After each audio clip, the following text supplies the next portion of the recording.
Hi, as I've been telling you all day, I knew we would. Wednesday, September the 20th, and as you know, I've been telling you all morning, yes, we're joined by Jake Clayton right after this. Hey, this is Ben Clayton coming to you from West Kelowna, British Columbia, Canada, and you're listening to Galaxy 107 FM.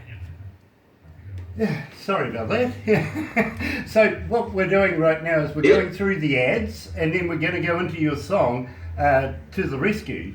We'll come out of that, and I'll introduce you to the world, and we'll talk about how you put the song together, the lyrics, where you when you recorded it, what recording studio, production manager, all that sort of stuff. Give everybody a plug. At the same time, got to thank Steve Baker for putting us onto you. He is a huge fan of yours. He really is. Steve's awesome.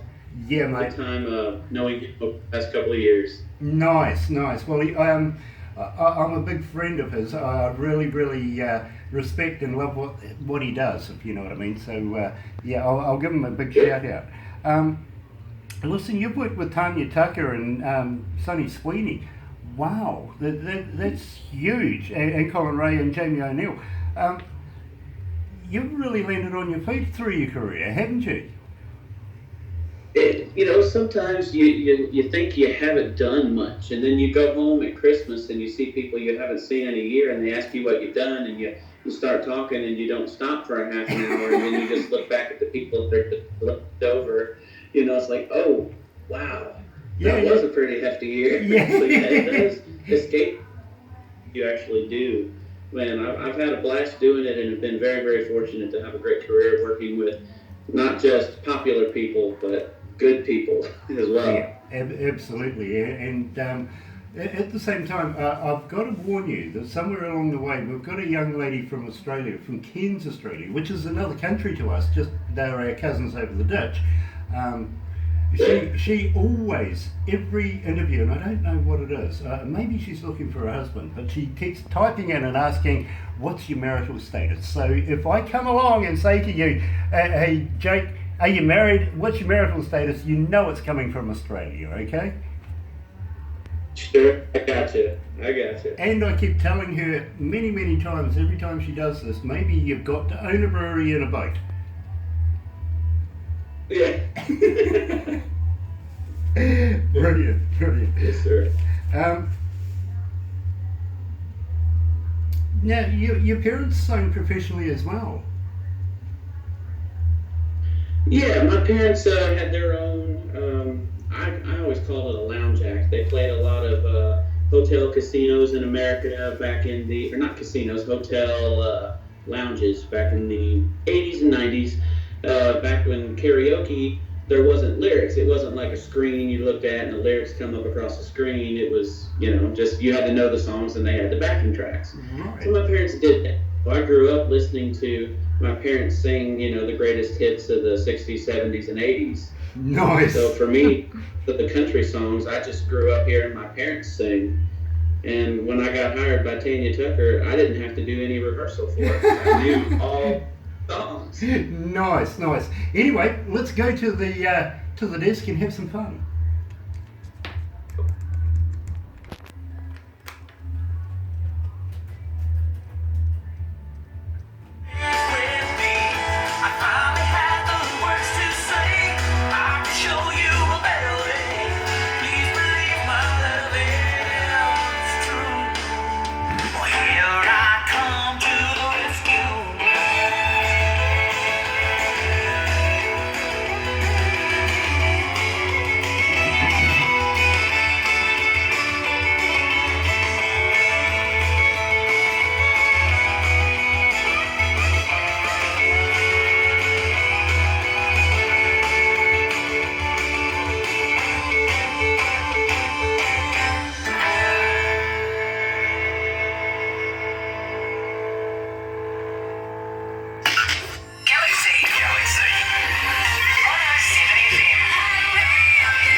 You're right here at Galaxy 107 FM, and to the rescue, Jake Clayton is with us, and it is a great thing to have you here.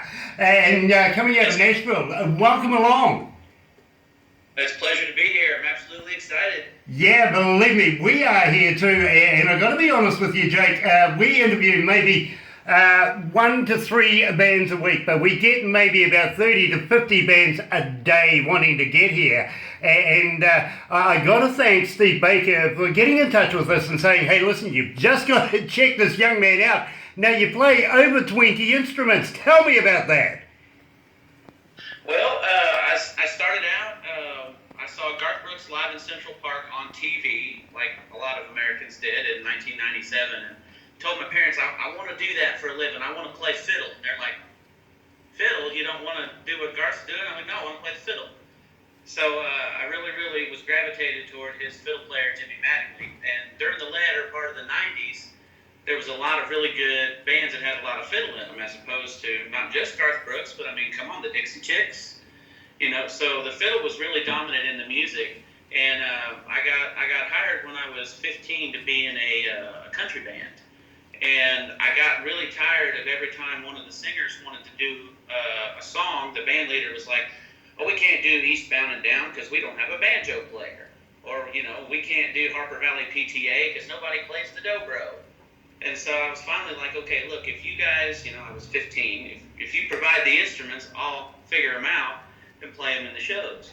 And so it just become a snowball effect. And there's a lot of people that when they learn them, they just learn kind of the licks. But all these instruments just kind of grabbed a hold of me, and I kind of developed a whole relationship with each and every one of them. So it's been a pretty hefty task, but I really love it, and it's been great job security over the years to just be able to work my way up and play with different artists over the years.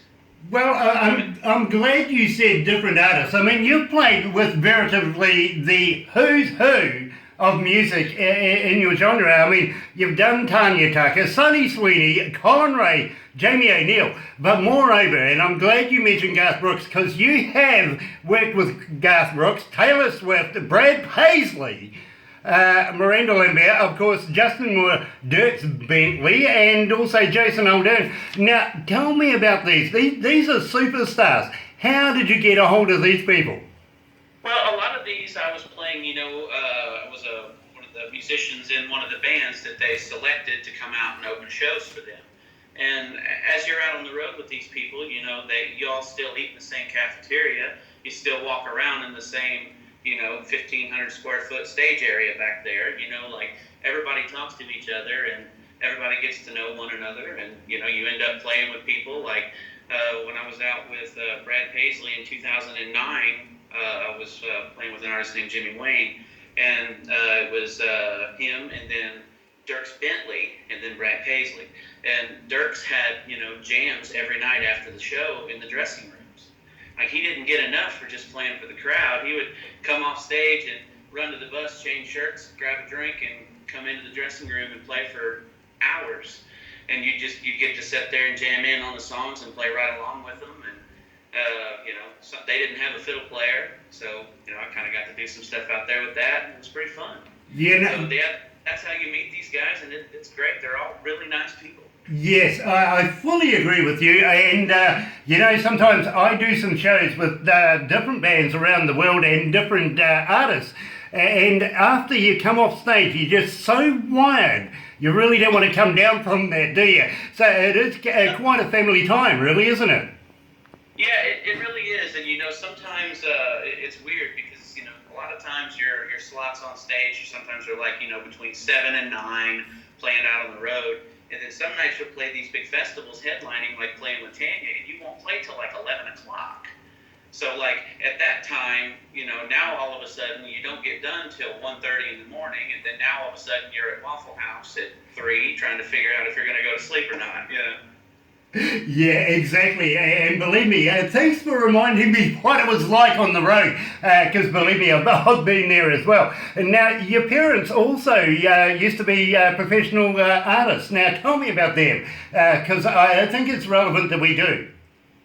Yeah, my parents were, they were singers of what I guess a lot of people would consider karaoke today. They had their own show, and they traveled like to a lot of the hotels in America that had lounges, and they would play the American Legion and VFW halls and Lions clubs and stuff like that around around the area, and so I learned so much about music just from listening to my parents practice, because they didn't have a practice room. All their equipment was set up in the living room, so you'd hear it all day and night as they would practice. So I learned the catalog of the 50s, 60s, 70s, 80s, and 90s. Just my parents do their 4-hour shows. Brilliant. Music. Brilliant. But also, now I want to know about this because I think it's very meaningful that you play your grandfather's fiddle.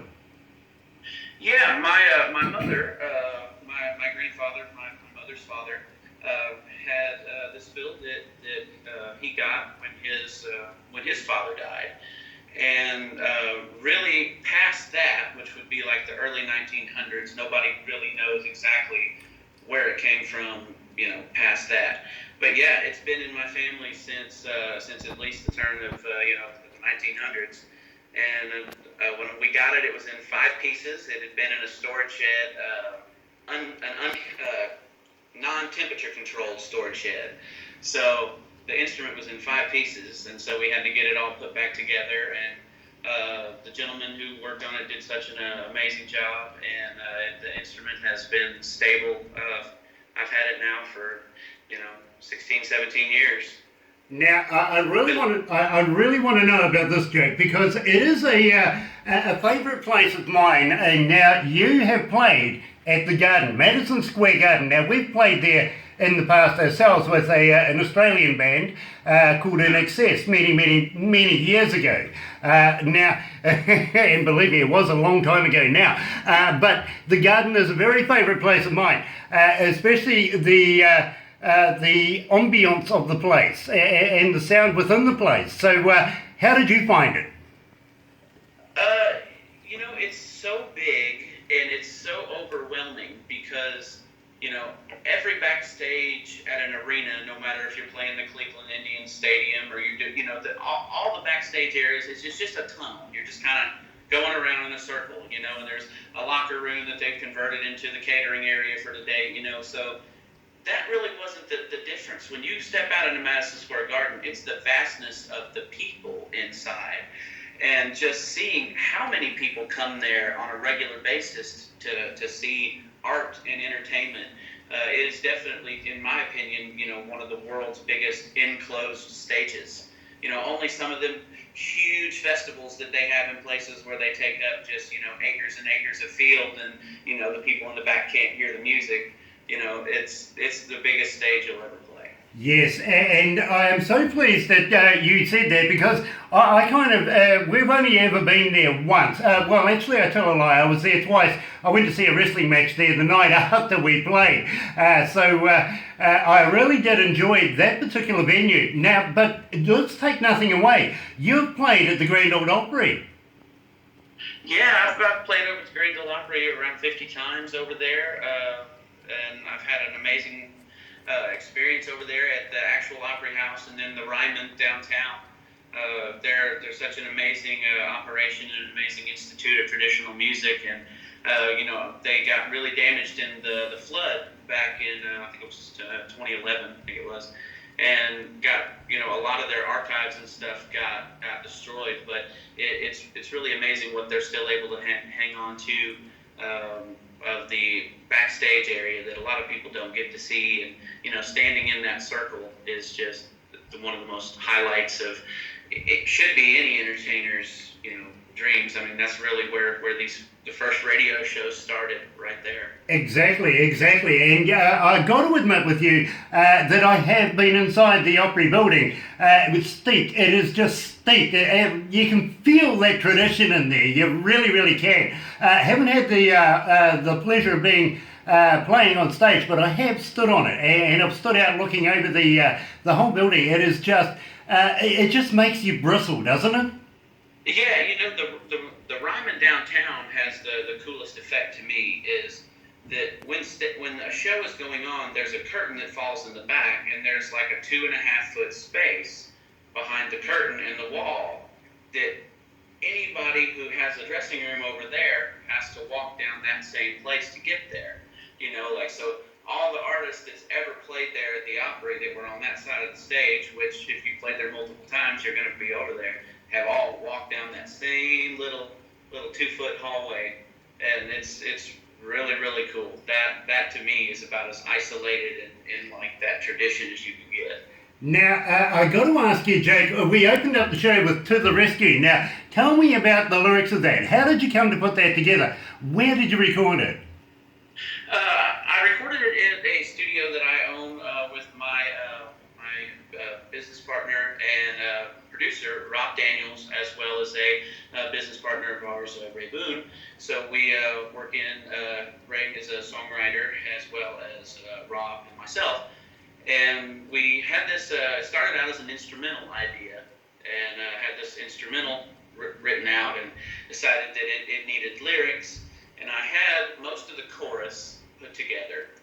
And right there, I started another project with a buddy of mine at the time I was producing named Ricky Lee Tanner, who I ended up, producing his album. And he was a songwriter and wanted to take it and see if he could do something with the verses. So he took it and brought it back, and we tweaked just a few little things, but really, really liked what he added to it.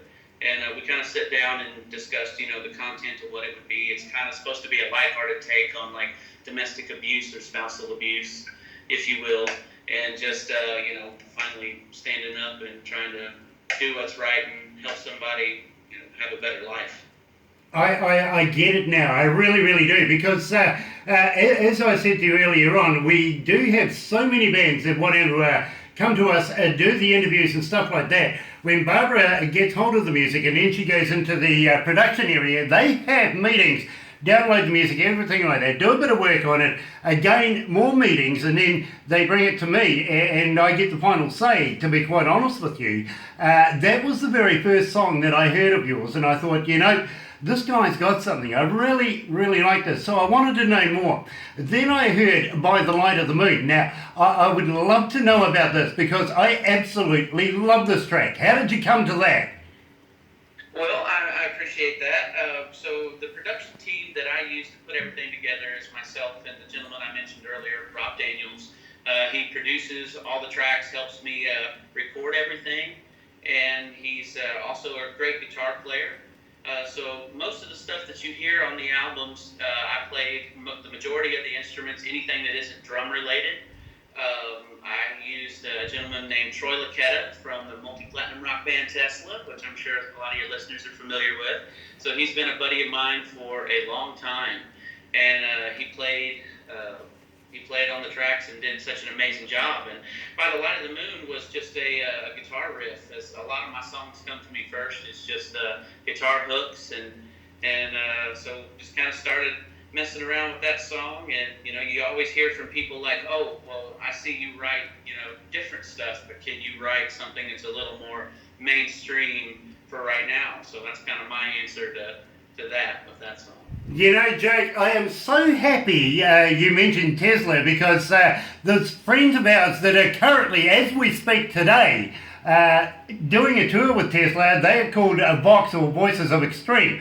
Donnie Chapin. Now, you may know them. They've rebranded their name to Voices of Extreme from Anthrax back in the day. So they're working with Tesla around America as we speak today. So we have a very close association between the two of us. We know each other friends in the business right now. Yeah, man. Totally. That's really, really cool. So without further ado, Jake, I've got to do this. I really, really do. Here is Jake Clayton and By the Light of the Moon. You're right here at Galaxy 107 FM.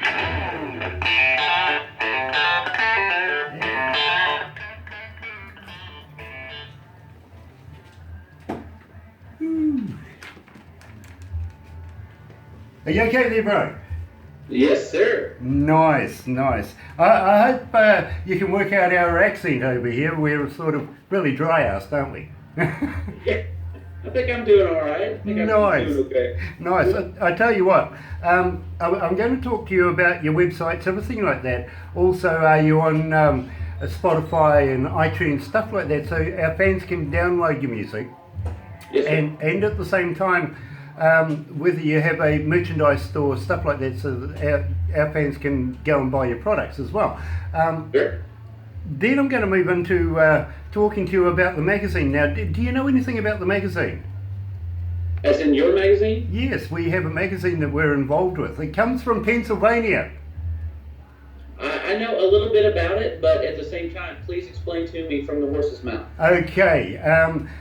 John Rain, who is the owner and manager of Crank It Up magazine, we put all of our interviews, everybody that we interview, we send off to them. It doesn't absolutely mean that everybody gets into it, as you can understand. We have so many wanting to get there. But we recommend people, and those who we recommend, like yourself, will be in a copy of the magazine in forthcoming time.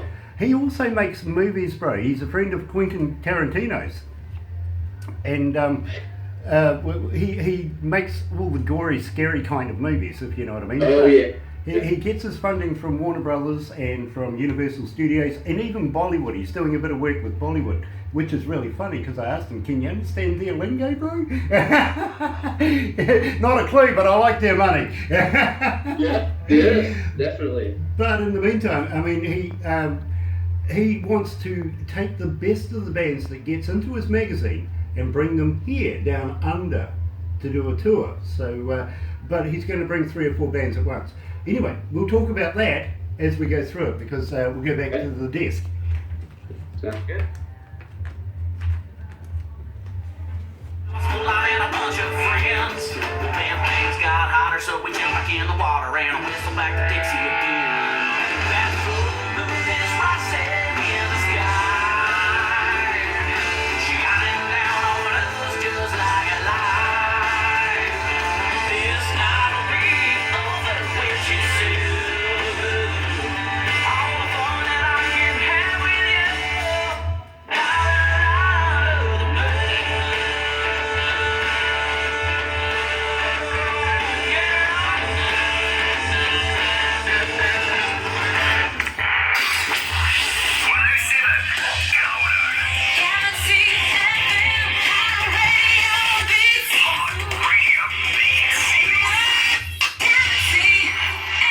That's right, you're right here at Galaxy 107 FM. I'm joined by future icon to the business, Jake Clayton. It is an absolute pleasure to have you with us, sir. Now, I found an interesting fact, and this is really, really interesting to me. 17 years of age, you were fronting your own bands and you're doing your own shows, but you had a theatre in Missouri. How did you come across that? Well, it used to be a restaurant in this outskirts of the town that I grew up in, and my family, I'd been playing in the band of the show, I mentioned to you earlier, where I had to learn how to play all the instruments, and that theater closed down. And so we were kind of looking for a place, to have a show of our own. And so we found that place, and the rent was really reasonable, and, we put a show in there, and we did it on Tuesday night. And everybody told me, you're crazy. Nobody's going to show up on a Tuesday. But, my target audience at the time in the town was 55 plus.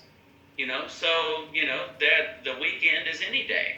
So Tuesday, nobody was doing anything, and we had great shows, sold out shows, the whole run that we had there for about 2.5 years or so. Very, very cool. I like that idea, and in fact, I'm going to have a word to our people because I'm going to talk to you very shortly about John Rain and the magazine. He also is looking at putting together a studio nightclub kind of thing where he's going to be filming bands that he's going to be putting in there. So we have an interesting conversation coming up. But in the meantime, I want to know, and believe me, my fans want to know, how do we get hold of you? Are you on Facebook, Twitter, Instagram, all of those? And do you respond? Yes, I respond as quickly as I can. It's usually within a few minutes. The device I'm actually talking to you on right now, messages will pop right up. So first off, my website is Jake Clayton JakeClayton.com is the website. And there's anything you want on there. There's a merchandise store. The tour dates are listed, so all that's on JakeClayton.com. So if you want to go to Facebook, if you just remember Jake Clayton, put the in front of it, the Jake Clayton. And that's the Facebook address for, the Jake Clayton at Facebook.com. And for Spotify, for the music, it's the same thing, and that's where you can find me. Very, very cool. Now, are you on iTunes as well? And I stress, folks, please, when you follow these and you want to go and get this music, pay for it. Don't be cheap. Come on. We always love a bit of money, and you know that it's worth buying. So download these songs for the appropriate prices. Now, you're on iTunes, I take it as well. Yes, iTunes, just put in my name, Jake Clayton, and there should be 3 albums up there. Very, very cool. Now, you also mentioned that you have a merchandise store online. Now, that's important because I know that the fans here want to know how to be able to buy some merchandise. Tell us how to get hold of it again. Yeah, if you go to my website, which is jakeclayton.com, just at the toolbar at the top, there should be a store icon that you can click on. And you should be able to go down, and there we have T-shirts. We also have a Facebook page where we sell some incredible jewelry that we make out of our instrument strings. When we come off stage, we take the strings off our instruments, and then we make necklaces out of the guitar strings, the banjo strings, the dobro strings, fiddle string bracelets, mandolin earrings, all kinds of really cool stuff that we make with black diamond strings, which has been a huge supporter of mine for many, many years. You know something, and I know this is going to come up right now because I've just had all of the girls here at Galaxy 107 FM put their hands up and say, come on, Grant, you've got to ask him this question. We would love to be able to continue to play your music in the very near future. So I'm going to ask you some relative questions like, how about sending us some swag, some of your CDs, and of course some of your jewelry? Yes, I've asked, all right? And we can give away a competition to do some giveaways. Also, the girls want to know, can you add a few extra bits and pieces in there for them, because they would absolutely love to be able to wear some of your products as well. Could you do that for us? Yes, totally. And also, if you're on Facebook, we have a website for our jewelry. It's called J, as in the letter for my name, Jake, C for Clayton, and the number 2, JC2 Jewelry. And there's a whole Facebook page that has all the different items that we sell and stuff on there, so people can go take a look at that, and then we will chat about that, because we can hook you up. Very, very cool. And believe me, I have 3 ladies here that it would be very, very honoured to be able to receive something from you that they can wear, because believe me, they also are big fans of yours, so believe me, they are excited right now. They really, really are. Pick that up. And maybe you could throw in a couple of T-shirts or maybe a hat or something like that if you do those that we could wear here. Because when we do the interviews, unfortunately today I'm not dressed by anybody, but normally people like Tommy Steele, Chris Buck, Rod Black, all sorts of stars that we have interviewed that send us some stuff. We keep some as well, but get your name out there. We do competitions, throw in the CDs, all that sort of stuff, and keep our fans very, very happy with your music. I know they would love it. I really do. Now, I want to talk to you Until the Crows Come Home, because this is a very, very catchy name, and I absolutely love the song. How did you come to it? Sorry, blip for just a second. What's the song title? Until the Crows Come Home. All right. As a lot of my songs start, it starts out as like a guitar riff or just a melody. And that was one of those days where I was just kind of feeling kind of slightly sad, and I wanted something that was going to make me happy. So I just picked up a guitar and started, as a musician, you can kind of control your mood. If you're feeling sad, pick up an instrument, play something happy, adjust yourself. And so I started playing the main hook of that song and kind of made something out of it and just started putting some ideas together lyrically. And I had a friend of mine that every time I talked to him, all they would say is just, I am sick and tired of being sick and tired. And so I was like, okay, so that was the very first lyrics I put in the song, sick and tired of being sick and tired is what I hear from you. And so I just built off of that, of trying to figure out, what does that mean? What's those lyrics come to? And then, the next lyric that popped into my head was just, at the end of the guitar phrase, I just heard, I love you till the cows come home. And I've heard till the cows come home as a phrase. I grew up in Missouri, and I know what it means, so I Googled it, and the definition comes up, an indefinitely long period of time. So I was like, okay, well, that kind of fits into the equation. So I just kind of had the idea to, everybody wants an up-tempo love song. So kind of put my twist on it. I can really relate to that. I really, really can. I was brought up on a farm myself. My father was an explosives expert for a coal mine at the same time. So guess who got to run the farm? Yay. And it really did feel like the cows were never coming home. They never were. So I can relate to it. I really can. So you're right here at Galaxy 107 FM. Here's Jake Clayton, the future of country music, till the cows come home.